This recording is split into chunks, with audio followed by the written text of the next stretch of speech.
The boat engine went silent with a final cough, and before we could understand what was happening, the men jumped into another vessel and sped away.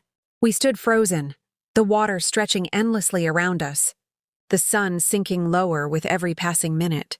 Our voices echoed across the lake as we shouted for help, but only the ripples answered back. Fear settled in slowly, heavier than the humid air.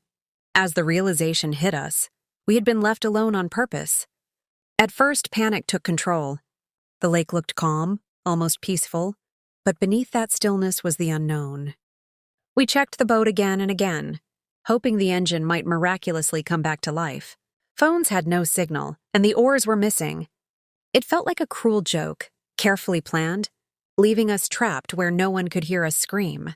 As night approached, the temperature dropped, and the lake transformed into something far more threatening. Strange sounds echoed from the water, and shadows moved where moonlight failed to reach.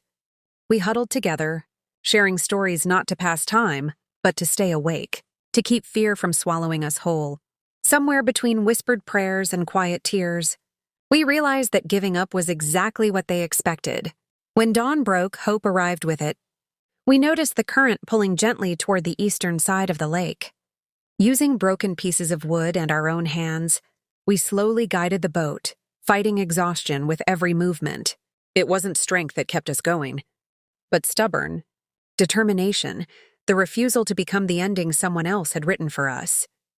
Hours later, land finally appeared like a promise rising from the water. When our feet touched the shore, we collapsed, overwhelmed by relief and disbelief. We were bruised, shaken, and forever changed, but alive. The silence of the lake was behind us now, unable to claim what it never truly owned. They thought isolation would erase us, that fear would finish what betrayal had started. But we returned, carrying a story stronger than their cruelty. The lake became a reminder that even when abandoned in the deepest uncertainty, the human will can still find its way back.